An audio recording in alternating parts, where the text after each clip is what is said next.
Hello everyone, आज date है 23 अगस्त 2022 और द हिंदू न्यूज एनालिसिस में आपका स्वागत है। इस वीडियो में हम द हिंदू की इंपोर्टेंट न्यूज़ को एग्जाम के पॉइंट ऑफ व्यू से डिस्कस करेंगे।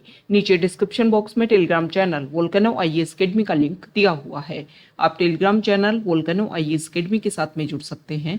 वहां पर हर exam means UPSC, state PCS and other exams के पॉइंट ऑफ व्यू से काफ़ी इंपॉर्टेंट इन्फॉर्मेशन आप सभी के साथ में शेयर की जाती है। तो चलो स्टार्ट करते हैं। वीडियो को स्टार्ट करेंगे एक ज्योग्राफिकल मैप क्वेश्चन के साथ में। और आज आपका क्वेश्चन ये है कि पेरियार नेशनल पार्क को आपको मैप में व्यू करना है, फिर इससे रिलेटेड हर इंपॉर्टेंट फैक्ट्स को एंड इंफॉर्मेशन को कमेंट बॉक्स में टाइप करना है। कल हमने आपसे क्वेश्चन पूछा था काजीरंगा नेशनल पार्क को लेकर के। तो काजीरंगा नेशनल पार्क को अगर हम मैप में व्यू करें, Kaziranga national park Assam state में लोकेटेड है। काजीरंगा नेशनल पार्क को कुछ इंटरनेशनल और कुछ लीगल स्टेटस मिले हुए हैं। सबसे पहले उनके बारे में हम डिस्कस कर लेते हैं। 1974 में काजीरंगा नेशनल पार्क को नेशनल पार्क का डेजिग्नेशन दिया गया। इसके बाद में 2007 में इसको टाइगर रिजर्व का डेजिग्नेशन भी दिया गया। इंटरनेशनल स्टेटस की अगर हम बात करें तो 1985 में यूनेस्को वर्ल्ड हेरिटेज साइट का इसको डेजिग्नेशन मिला। बर्ड लाइफ इंटरनेशनल के द्वारा इसको इम्पोर्टेंट बर्ड एरिया का डेजिग्नेशन भी मिला हुआ है काजीरंगा नेशनल पार्क को। काजीरंगा नेशनल पार्क जो है, अगर हम यहाँ पर डिस्कस करें तो वन हॉर्न्ड राइनोसोरस की पॉपुलेशन जो है यहाँ पर काफ़ी ज़्यादा पाई जाती है। नंबर्स में अगर हम बात करें तो सबसे ज़्यादा पॉपुलेशन जो है वो काजीरंगा नेशनल पार्क में पाई जाती है। लेकिन अगर हम डेंसिटी की बात करें, डेंसिटी की मतलब एरिया वाइज किसकी कितनी पॉपुलेशन है, इसके बेसिस पर अगर हम डिस्कस करें तो सबसे ज़्यादा डेंसिटी वन हॉर्न्ड राइनोसेरोस की जो पोबितारा वाइल्ड लाइफ सेंचुरी है, पोबितारा वाइल्ड लाइफ सेंचुरी, इसमें पाई जाती हैं। लेकिन नंबर्स में सबसे ज़्यादा काजीरंगा नेशनल पार्क में, और नंबर्स में सेकंड नंबर पर आता है पोबितारा वाइल्ड लाइफ सेंचुरी। ये जो काजीरंगा नेशनल पार्क है वो बिग फोर स्पीसीज को प्रोटेक्ट करने के लिए, बिग फोर स्पीसीज को प्रोटेक्ट करने के लिए काम करता है। ये बिग फोर स्पीसीज कौन कौन सी हैं? तो इसमें है rhino, elephant, royal Bengal tiger, royal Bengal tiger, और फोर्थ है एशियाटिक वाटर बफेलो। ठीक है, इन 4 स्पीसीज को प्रोटेक्ट करने के लिए काजीरंगा नेशनल पार्क काम करता है। ये जो काजीरंगा नेशनल पार्क है, यहाँ से हाईवे 37 जो है पास होता है। इसके अलावा अगर हम बात करें तो बहुत सारी सीजनल वाटर बॉडीज भी यहाँ पर लोकेटेड है। काजीरंगा नेशनल पार्क के अलावा जो आसाम स्टेट है उसमें 6 नेशनल पार्क और हैं। उनके नेम जो हैं वो आपके लिए इम्पोर्टेंट हो जाते हैं। तो सबसे पहले तो जो पहले से एस्टेब्लिश हैं उनके बारे में हम डिस्कस कर लेते हैं। तो उनके नाम है मानस, ओरांग, नामेरी, डिब्रू साइकोवा, ये यहाँ पर हैं। यहाँ पर हमने डिस्कस किया काजीरंगा। कितने हो गए? 5 हो गई। और इसमें से 2 की अगर हम बात करें तो 2 हैं। एक को 2021 में नोटिफिकेशन दिया गया था और उसका वो है रायमोना, और यहाँ पर लोकेटेड है रायमोना। ओके, और 7th नंबर का है जिसको जून 2021 में नोटिफिकेशन दिया गया था, नोटिफिकेशन रिलीज हुआ था जिसके लिए, और वो है दिहिंग पटकई नेशनल पार्क। और यहाँ पर डिब्रू साइकोवा के नीचे यहाँ पर है दिहिंग पटकई नेशनल पार्क। तो ये Kaziranga national park Assam state से रिलेटेड बेसिक फैक्ट्स जो हमारे एग्जाम के पॉइंट ऑफ व्यू से इंपॉर्टेंट है। द हिंदू को डिस्कस करने से पहले हम मेंटोरशिप प्रोग्राम के बारे में डिस्कस कर लेते हैं। 2023 जिन एस्पायरेंट का टारगेट है यूपीएससी का, वो हमारे मेंटोरशिप प्रोग्राम के साथ में जुड़ सकते हैं। ये जो मेंटोरशिप प्रोग्राम है आपके लिए बहुत ज़्यादा बेनिफिशियल है। इसमें हमारे मेंटोर जो हैं वो सिलेबस के अकॉर्डिंग डेली बेसिस पर टारगेट देते हैं। फिर टारगेट को क्वेश्चन फॉर्म में इवेल्युएट करवाया जाता है। टाइम टू टाइम यहाँ पर आपको प्रीलिम्स और मेंस के क्वेश्चन देखने को मिलेंगे। इसके अलावा जो भी कुछ टाइम में, मान लो 15 to 20 डेज में जो भी आपका सिलेबस कवर हुआ उसको लेकर के रिवीजन टेस्ट भी कंडक्ट करवाया जाता है। इसके अलावा हर संडे टू संडे जो है वो आपको ऐसे की राइटिंग प्रैक्टिस भी यहाँ पर करवाई जाती है। तो अगर आपको लगता है कि मेंटोरशिप प्रोग्राम बेनिफिशियल है, इसके की फीचर्स आपके लिए इंपॉर्टेंट हैं, आप हमारे मेंटोर से कॉल करके गाइडेंस ले सकते हैं, कॉन्टैक्ट करके आप इसके बारे में और भी बातें जान सकते हैं। और अगर आपको लगता है कि बेनिफिट है और हमारे लिए इम्पोर्टेंट है कि हमारा टारगेट 2023 हम अचीव कर पाएँ, तो आप इस प्रोग्राम के साथ में जुड़ सकते हैं। द हिंदू को हम डिस्कस कर लेते हैं। First important news front page पर, और न्यूज़ रिलेटेड है। आप सभी को पता है फीफा ने प्रेजेंट टाइम में AIIF की जो भी यहाँ पर उनको जो भी डेजिग्नेशन दिया हुआ था उसको एक तरीके से रिमूव करने की कोशिश की है। इसका बेसिक रीजन उन्होंने ये बताया कि AIFF जो है, ऑल इंडिया फुटबॉल फेडरेशन, इसमें जो है वो एक तरीके से दूसरी बॉडी जो है वो इंटरवीन कर रही है, और इसी के बेसिस पर अब ये इंटरवीन कौन सी बॉडी कर रही थी, तो वो कर रही थी कमेटी ऑफ एडमिनिस्ट्रेटर्स, जिसको सुप्रीम कोर्ट ने बनाया था और ये बोला था कि जब तक यहाँ पर इलेक्शन नहीं होते हैं ऑल इंडिया फुटबॉल फेडरेशन में, तब तक आप इसको क्या करोगे, व्यू करते रहोगे।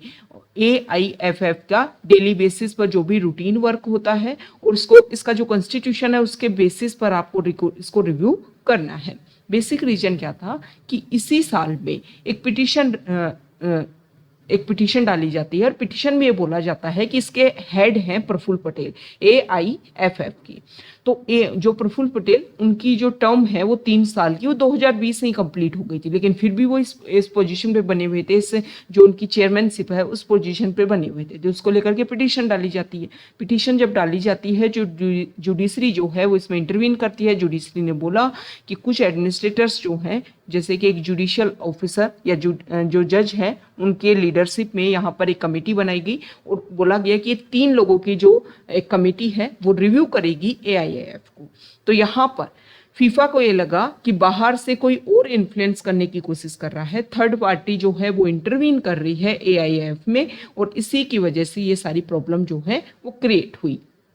तो अब सुप्रीम कोर्ट से सेंट्रल गवर्नमेंट ने अर्ज किया है कि अभी प्रेजेंट टाइम में नेक्स्ट मंथ जो है, मींस अक्टूबर में हमारे यहाँ पर अंडर-17 वीमेन वर्ल्ड कप होने वाला है फुटबॉल का।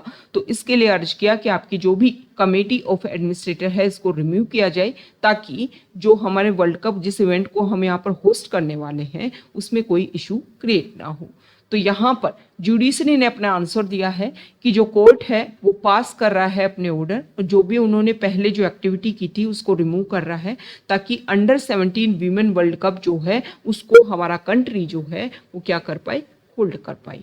ओके, तो इंटरनेशनल इवेंट्स में पार्टिसिपेट करने के लिए हमारे प्लेयर्स को रोक लगाई जा सकती है। बहुत सारे इंपॉर्टेंट बातें बताई गई हैं कि इनके ऊपर रोक लगाई जा सकती है। हमारे जो प्लेयर्स हैं उनके लिए काफ़ी ज़्यादा हर्डल्स क्रिएट हो सकती हैं। इसी को ध्यान में देते हुए अब यहाँ पर जुडिशरी ने अपनी बात जो है वो की है, और जो भी CEO वाले जो प्रॉब्लम थी कमेटी ऑफ एडमिनिस्ट्रेटर, उसको कुछ टाइम के लिए रिमूव किया गया है, एक तरीके से डोरमेंट स्टेज में उसको रखा गया है। नेक्स्ट इंपॉर्टेंट आर्टिकल है, यहाँ पर आर्टिकल है, आप सभी को पता है कि जो फार्मर्स हैं, हमारी जो सेंट्रल गवर्नमेंट है वो 3 फार्म लॉज लेकर के आई थी। उसको लेकर के जो फार्मर्स हैं उन्होंने काफ़ी लंबे टाइम तक प्रोटेस्ट किया था। अब जब प्रोटेस्ट किया गया तो फिर गवर्नमेंट ने डिस्कशन करने की कोशिश की। डिस्कशन जब करने की कोशिश की तो इस बात के लिए राज़ी किया गया कि हम एक कमेटी बनाएंगे। कमेटी जो है वो काम करेगी आपके लिए, आपकी जो इश्यूज हैं उनको सॉल्व करने की कोशिश करेगी। तो ये फार्मर्स ने बोला कि 3 फार्म लॉज को आप हटा लो, और जो मिनिमम सपोर्ट प्राइस जो है वो हमारे लिए लेकर के आओ, उसकी प्राइस जो है और ज़्यादा बढ़ाई जाए, और ज़्यादा जो क्रॉप्स हैं वो उसमें कवर की जाए। तो यहाँ पर गवर्नमेंट ने जो 3 फार्म लॉज हैं उनको रिपील कर दिया, जो फार्मर प्रोटेस्ट है वो खत्म हो गया।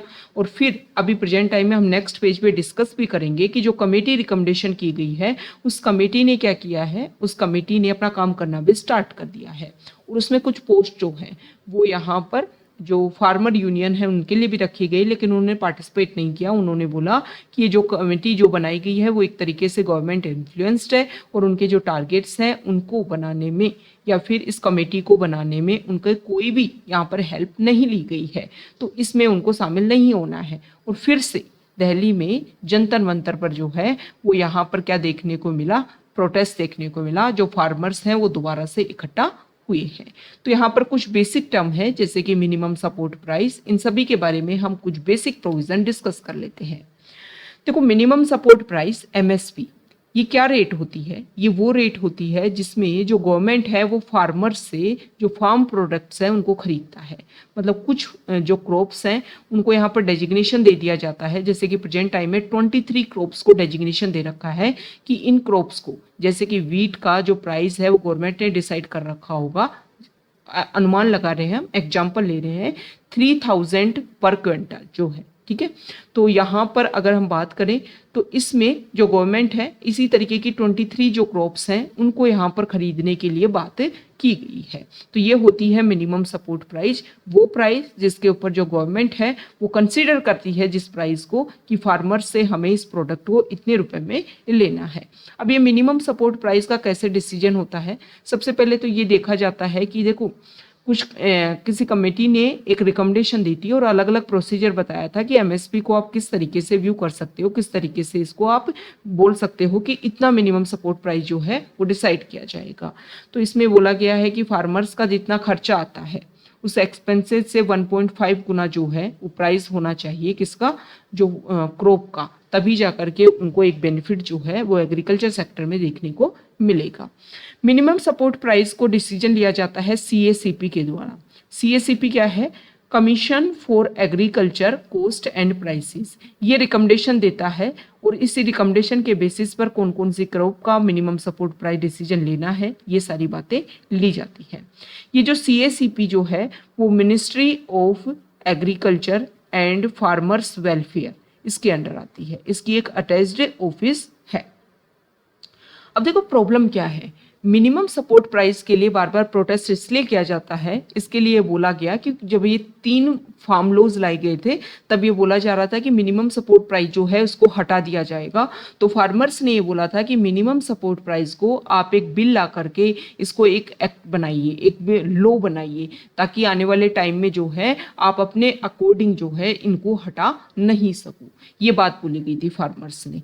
तो यहाँ पर जो मिनिमम सपोर्ट प्राइस है उसके बारे में अगर हम बात करें कि मिनिमम सपोर्ट प्राइस दिया जा रहा है, फिर भी हमारे जो फार्मर्स हैं उनकी कंडीशन जो है ज़्यादा उसमें इंक्रीज देखने को नहीं मिलता। तो उसका एक बेसिक रीजन ये बताया जाता है कि मिनिमम सपोर्ट प्राइस में 2 जो क्रॉप हैं जिसमें आता है वीट और राइस, ये 2 क्रॉप ऐसी हैं जिनको ही हम नेशनल फूड सिक्योरिटी एक्ट के थ्रू डिस्ट्रीब्यूट करते हैं, मतलब गवर्नमेंट इनको ज़्यादा से ज़्यादा खरीदती है और इसी में जो है वो बेनिफिट देखने को मिलता है। ओके, तो यहाँ पर लोग क्या करते हैं, यहाँ पर लोग ये करते हैं कि ज़्यादा से ज़्यादा गेहूं और चावल उगाने की कोशिश करते हैं और हमारी जो गवर्नमेंट चाहती है कि अल्टरनेट जो क्रॉप है वो की जाए ताकि जो हमारी सोइल है उसकी क्वालिटी भी बनी रह सके और जो वाटर कंज्यूम किया जाता है वीट और राइस को उगाने में वो भी कम हो सके, ताकि हमारे ग्राउंड वाटर लेवल जो है वो भी बना रह सके, एक बैलेंस उसमें बना रह सके।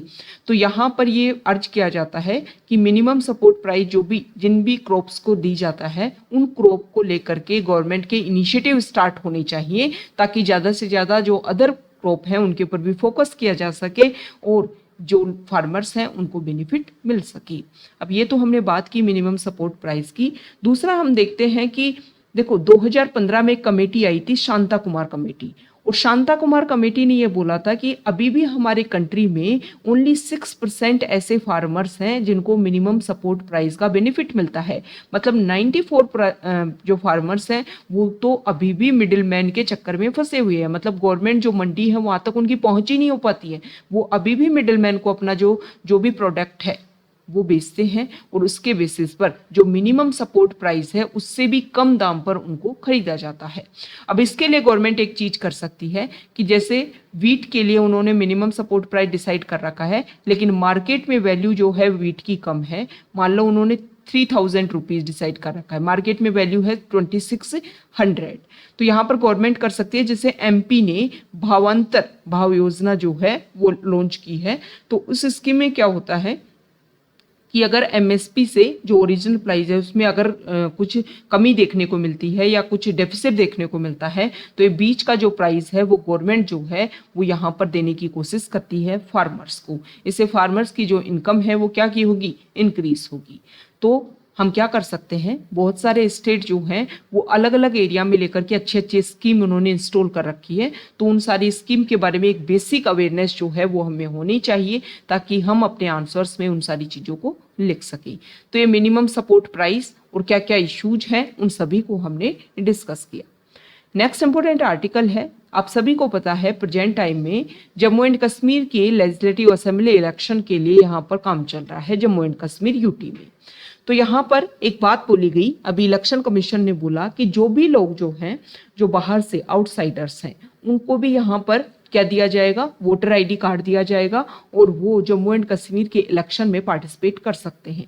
तो वहाँ की जो पार्टीज हैं उन्होंने इसका अपोज किया है कि जो आउटसाइडर्स को अगर आप यहाँ पर ये सारी चीज़ें देते हो, ये प्रॉफिट देने की कोशिश करते हो, तो यहाँ के जो पीपल हैं उनकी जो एक इम्पोर्टेंट बातें हैं या उनके जो भी इश्यूज हैं उनको यहाँ पर टारगेट नहीं किया जा सकेगा।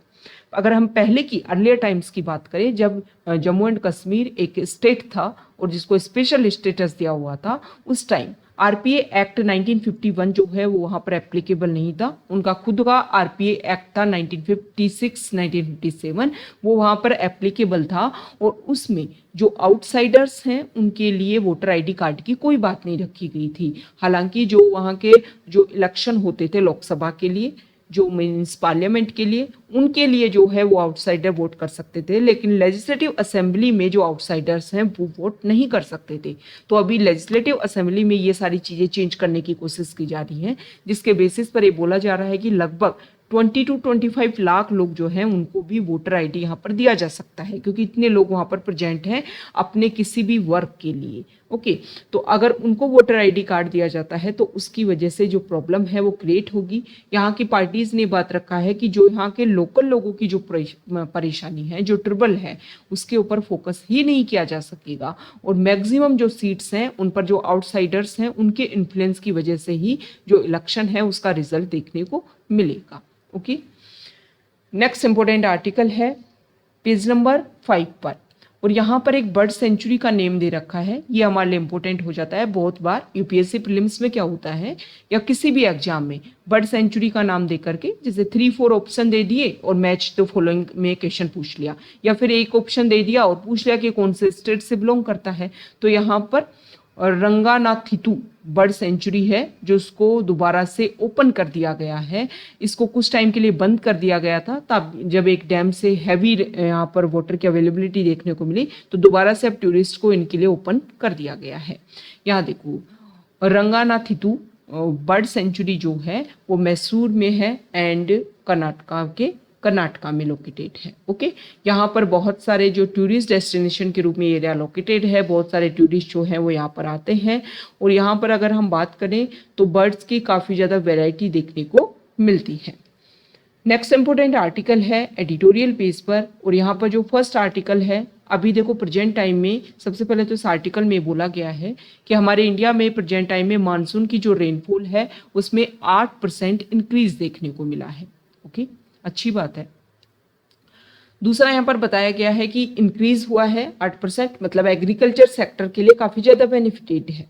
दूसरा उन्होंने यहाँ पर बताया गया कि हैवी रेनफॉल होने की वजह से हैवी फ्लैश फ्लड देखने को मिली है। अगर हम माउंटेनियस रीजन में देखें जैसे कि उत्तराखंड, हिमाचल प्रदेश, ये जो स्टेट हैं वहाँ पर काफ़ी ज़्यादा फ्लैश फ्लड होने की वजह से जो भी माउंटेनियस डेब्रीज हैं उनकी वजह से जो टूरिज्म सेक्टर जो काफ़ी प्रमोटेड है इन स्टेट्स में उसके ऊपर इफेक्ट देखने को मिला। जो भी यहाँ पर इंफ्रास्ट्रक्चर है वो काफ़ी ज़्यादा इशू उनको लेकर के क्रिएट हुए हैं। तो यहाँ पर राइटर ने कुछ इंपॉर्टेंट बात बोली है कि देखो जो भी प्रॉब्लम है, जैसे कि अभी प्रेजेंट टाइम में हम देखें तो क्लाउड बर्स्ट एक मेजर इशू सामने आ रहा है वहाँ पर। ओके, तो ये कुछ ऐसे बेसिक रीजन हैं जिनका क्लाइमेट चेंज की वजह से सारे इफेक्ट देखने को मिल रहे हैं। तो हमें क्या करना है, हमारे डेवलपमेंट में और एनवायरनमेंट में दोनों में बैलेंस बना करके चलना है ताकि इस तरीके के जो इशू हैं वो क्रिएट ना हो सके और इनके सॉल्यूशन जो है वो ढूंढा जा सके, ताकि जो प्रॉब्लम है टाइम टू टाइम जो इशू देखने को मिल रहे हैं वो काफ़ी कम देखने को मिले। वैसे अभी अगर हम बात करें, कल भी हमने डिस्कस किया था कि हिमाचल प्रदेश को लेकर के एक रिपोर्ट आई है और उसमें बताया गया है कि इस तरीके की जो एक्टिविटी है वो सबसे ज़्यादा कहाँ है, हिमाचल प्रदेश में। ये जो रिपोर्ट है department of environment science and technology ने रिलीज़ की है और उन्होंने बताया है कि जहाँ पर भी माउंटेनियस रीजन है इंडिया में उसमें सबसे ज़्यादा highly vulnerable to natural disasters where development over the years has compounded the problem by upsetting the ecological balance of various physical process. मतलब वहाँ का जो सेटलमेंट होना चाहिए था हिमालयन रीजन का, वो होने से पहले ही वहाँ पर इतनी एक्टिविटी क्रिएट की गई है जिसकी वजह से ये सारी प्रॉब्लम जो है वो इम्प्लीमेंट हो रही है। तो हमें क्या करना है, डेवलपमेंट और एनवायरनमेंट में हमें एक बैलेंस बनाना है और उसी के बेसिस पर सारी एक्टिविटी जो है वो कंडक्ट करवानी है। नेक्स्ट इंपॉर्टेंट आर्टिकल है पेज नंबर 7 पर, और यहाँ पर जो फर्स्ट आर्टिकल है राइटर ने स्टार्ट किया है कि इंडिया ने 75 ईयर ऑफ इंडिपेंडेंस को कंप्लीट कर लिया है। नेक्स्ट 25 ईयर जो है उसमें इंडिया को इस तरीके से काम करना है कि 100 ईयर ऑफ इंडिपेंडेंस जब हम सेलिब्रेट करें तो इंडिया हर एरिया में जो है वो अपने आप को स्ट्रॉन्ग तरीके से रख सके। यहाँ पर जो राइटर हैं उन्होंने आंगनवाड़ी सेक्टर के ऊपर फोकस किया है। राइटर ने बताया है कि देखो आंगनवाड़ी सेंटर जो है वो हमारी ICDS जो स्कीम है, इंटीग्रेटेड चाइल्ड डेवलपमेंट स्कीम, उसका एक इंटीग्रेटेड पार्ट है। मतलब इस स्कीम को आंगनवाड़ी सेंटर्स के थ्रू इम्प्लीमेंट करने की कोशिश की जाती है। इसमें child, lactating women, pregnant women, जो गर्ल्स जो होते हैं मतलब एडोलेंट जो गर्ल्स होती हैं, इन सभी को यहाँ पर टारगेट किया जाता है। उनकी हेल्थ, एजुकेशन, न्यूट्रिशन, इन सभी के ऊपर फोकस किया जाता है। तो इसी स्कीम का एक पार्ट है आंगनवाड़ी सिस्टम। तो राइटर ने बताया है कि अगर हम आंगनवाड़ी सिस्टम के ऊपर फोकस करें तो इंडिया जो है मतलब अभी जो हमारे इंडिया में जो बच्चे हैं उनको आंगनवाड़ी सेंटर के थ्रू हम डेवलप करें तो जब 100 ईयर ऑफ इंडिपेंडेंस कंप्लीट करेंगे तो वो हमारा यूथ होगा और वो इतना स्किल बेस होगा, इतना टैलेंट तरीके से अपना आप का उन्होंने ग्रो किया होगा कि इंडिया जो है वो हर एरिया में अपने आप को एस्टेब्लिश कर पाएगा।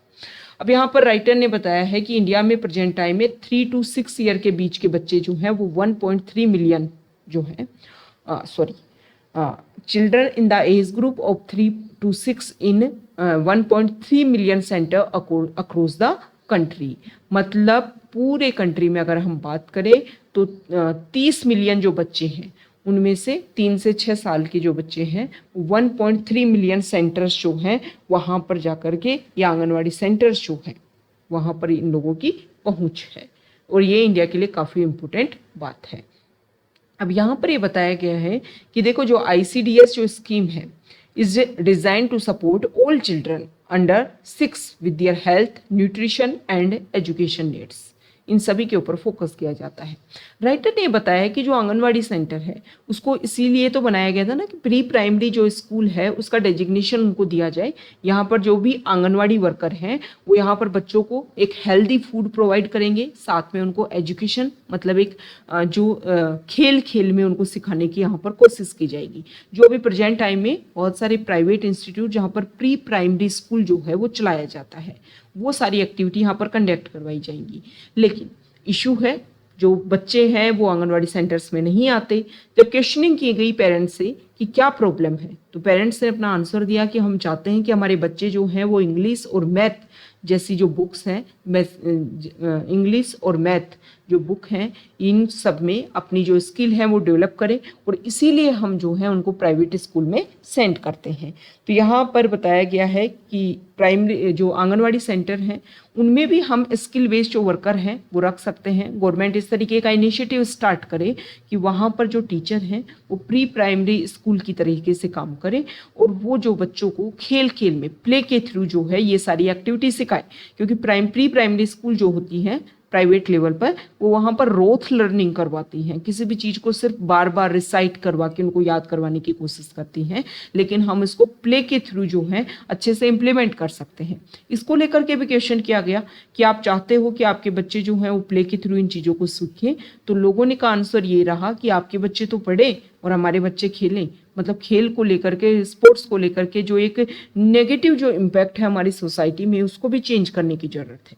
जिस तरीके से इंडिया स्पोर्ट्स सेंटर में या स्पोर्ट्स ग्राउंड पर अपने आप को डेवलप कर रहा है, मोर एंड मोर मेडल जो हैं वो इंडिया के लिए लाए जा रहे हैं। इन सभी को लेकर के एक अवेयरनेस हमें क्रिएट करनी होगी और इसको लेकर के देखो हमारी गवर्नमेंट ने बहुत सारे इनिशिएटिव इम्प्लीमेंट भी किए हैं। तो इन सभी को लेकर के एक अवेयरनेस हमें क्रिएट करनी होगी, तभी जाकर के जो इशू हैं उनको हम सोल्व कर पाएंगे।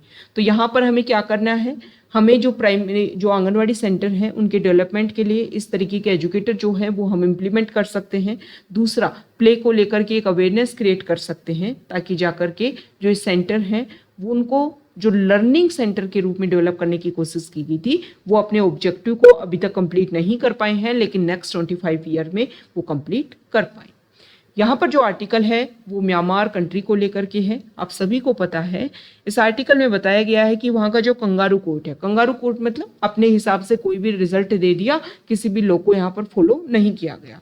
तो उन्होंने आंग सान सू की जो नोबेल प्राइज विनर हैं, सिविलियन लीडर हैं म्यांमार की, उनको लेकर के यहाँ पर 6 साल की उनको जेल की गई है। इसके अलावा 4 इम्पोर्टेंट पर्सन जो काफ़ी ज़्यादा एक्टिविस्ट का रोल यहाँ पर प्ले करते थे, उनको एग्जीक्यूट किया गया है। तो ये बताया गया है कि किसी भी डेमोक्रेसी में डेमोक्रेसी एक्टिविस्ट जो हैं उनको 1980 के बाद में पहला ऐसा इंसिडेंट देखने को मिला है।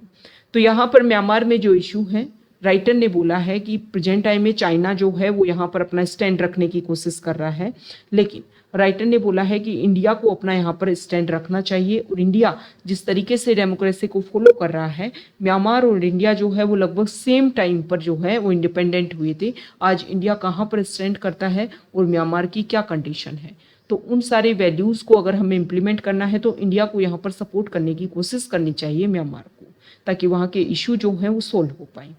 Next important article page number 8 पर, और यहाँ पर जो फर्स्ट आर्टिकल है वो दिल्ली एक्साइज पॉलिसी को लेकर के है। देखो, इसको लेकर के कंट्रोवर्सी है। दिल्ली गवर्नमेंट ने रेवेन्यू ज़्यादा से ज़्यादा जनरेट करने के लिए दिल्ली की जो एक्साइज पॉलिसी थी उसको चेंज किया और उसको नए तरीके से इम्प्लीमेंट किया। प्रॉब्लम ये है, ये बोला जा रहा है कि आपने जो नई एक्साइज पॉलिसी इंप्लीमेंट करने की कोशिश की, उसमें अगर आपको चेंज करना था तो आपको कुछ अमेंडमेंट की ज़रूरत होती, लेकिन आपने बिना कोई अमेंडमेंट जो है इसको इम्प्लीमेंट कर दिया।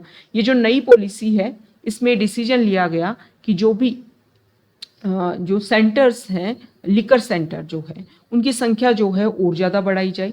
दूसरा, इसमें बताया गया कि लिकर को कंज्यूम करने की जो एज है उसको कम कर दिया गया, ताकि ज़्यादा से ज़्यादा जो रेवेन्यू है वो जनरेट हो सके। लेकिन यहाँ पर ये जो प्रोटेस्ट है या एक तरीके से अपोज इसलिए भी किया जा रहा है कि गवर्नमेंट ने जो पॉपुलेशन, मतलब ये बोला जा रहा है कि हम क्या करेंगे कि जैसे कि 25 to 18 एज का आपने कर दी, तो मतलब जो हमारा यूथ है उसको तो आप अल्कोहल वाले एरिया में एक तरीके से लेकर के जा रहे हो। सेंटर्स जो हैं वो आपने इंक्रीज कर दिए और इसको लेकर के आपने कोई लेजिस्लेटिव अमेंडमेंट जो है वो किया नहीं, और वो इसके लिए ज़रूरत है। तो इसी के बेसिस पर ये सारी जो प्रॉब्लम है वो देखने को मिली है। ओके, यहाँ पर ये बताया गया है कि जो सेंटर्स हैं, जो भी नए लिकर सेंटर खोले जा रहे हैं प्राइवेट सेंटर्स के रूप में या अदर सेंटर के रूप में, उन पर हैवी जो ड्यूटीज़ है वो इम्प्लीमेंट की जा रही हैं, ताकि गवर्नमेंट को ज़्यादा से ज़्यादा रेवेन्यू यहाँ पर जनरेट हो सके। तो आपने सिर्फ जनरेशन ऑफ रेवेन्यू के ऊपर फोकस किया, लेकिन इस पॉलिसी की वजह से क्या क्या इशू जो हैं वो क्रिएट हो सकते हैं उनके ऊपर आपने कोई भी फोकस नहीं किया। नेक्स्ट इंपॉर्टेंट आर्टिकल है, केरला स्टेट जो है उन्होंने केरला सवारी जो इंडिया की फर्स्ट ऑनलाइन टैक्सी सर्विस है एज ए पब्लिक ऑप्शन, अभी तक हम प्राइवेट ऑप्शन देखते हैं ओला उबर, लेकिन अभी केरला स्टेट में जो है वो पब्लिक ऑप्शन के रूप में भी केरला सवारी फर्स्ट कैब मिलेगी, ऐसी इंडिया की फर्स्ट टैक्सी सर्विस। अब ये बोला गया है कि जब प्राइवेट सेक्टर था तो फिर गवर्नमेंट सेक्टर क्यों, तो इशू है प्राइवेट सेक्टर को लेकर के। आप देखते होंगे ओला और उबर अगर आप बुक करते हो तो अगर मार्केट में हैवी रश टाइम है तो आपको जो प्राइजेस है कैब के वो काफ़ी ज़्यादा हैवी देखने को मिलेंगे, काफ़ी ज़्यादा हाई देखने को मिलेंगे। दूसरा प्रॉब्लम क्या है, प्रॉब्लम ये है कि जैसे कि अगर हम बात करें तो time to time without any regulation जो है ये जो प्राइवेट सेक्टर्स हैं वो अपना प्राइस जो है वो बढ़ाते रहते हैं। ओके, और भी अदर इशू हैं, सेफ्टी को लेकर के इशू हैं, ड्राइवर जो हैं उनकी काफ़ी ज़्यादा वीडियोस आप देखते हैं, काफ़ी ज़्यादा प्रॉब्लम जो है वो बनी रहती है। तो यहाँ पर ये जो केरला सवारी है इसमें सबसे पहले तो बोला गया है कि जो प्राइस है वो फिक्स रखा गया है कि मतलब 8% के हिसाब से जो प्राइस है वो लिया जाएगा, जिसमें 6% जो है वो कंपनी को जाएगा, 2% जो है वो गवर्नमेंट के एक एज ए रेवेन्यू जिसका गवर्नमेंट जो है वो इम्प्लीमेंट करेगी इसी स्कीम को और ज़्यादा अच्छे से इम्प्लीमेंट करने के लिए। दूसरा बात रखी गई कि जो ड्राइवर्स हैं उनको पुलिस अथॉरिटी उनको एक तरीके से अपना जो भी परमिशन लेटर देगी उसी के बाद में उनको अलाउ किया जाएगा अपनी कैब को यहाँ पर लगाने के लिए। नेक्स्ट यहाँ पर प्रॉब्लम क्या है कि जो प्राइस है जो हाइक देखने को मिलता है प्राइवेट सेक्टर में वो यहाँ पर नहीं देखने को मिलेगा। नेक्स्ट यहाँ पर सेफ्टी के लिए पैनिक बटन जो है वो भी इम्प्लीमेंट किया जाएगा ताकि वीमेन की जो सेफ्टी जो है वो बनी रह सके। ओके, तो इस तरीके का जो है इस केरला सवारी में ये सारे फीचर्स जो है इम्प्लीमेंट किए जा रहे हैं, जिसके बेसिस पर ये लग रहा है कि काफ़ी ज़्यादा जो है वो बेनिफिशियल रहने वाली है। नेक्स्ट इंपॉर्टेंट आर्टिकल है पेज नंबर 10 पर, और ये मिनिमम सपोर्ट प्राइस को लेकर के जो पैनल बना था उन्होंने अपना काम करना स्टार्ट कर दिया है। ये जो पैनल है इसको हेड कर रहे हैं former union agriculture secretary Sanjay Agarwal. तो इन्होंने natural farming, changing cropping pattern in the country and ensuring MSP minimum support price to farmers by making the system more effective and transparent, इन सभी के ऊपर काम किया। तो यहाँ पर संयुक्त किसान मोर्चा की कुछ सीट खाली हैं, उन्होंने पार्टिसिपेट नहीं किया। उन्होंने बोला कि ये जो कमेटी जो बनाई गई है उसमें जो एक बेसिक चीज़ें जिसको लेकर के संयुक्त किसान मोर्चा का भी पार्टिसिपेशन होना चाहिए था वो नहीं हो पाया था। देखो हमारे यहाँ पर लैंसेट पे एक रिपोर्ट पब्लिश हुई है और इसमें बताया गया है कि केरला, तमिलनाडु, उड़ीसा वहाँ पर जो है वो टोमेटो फ्लू देखने को मिल रहा है। अभी जो छोटी एज के जो बच्चे हैं, 5 साल से छोटी एज के जो बच्चे हैं, उनमें देखने को मिल रहा है।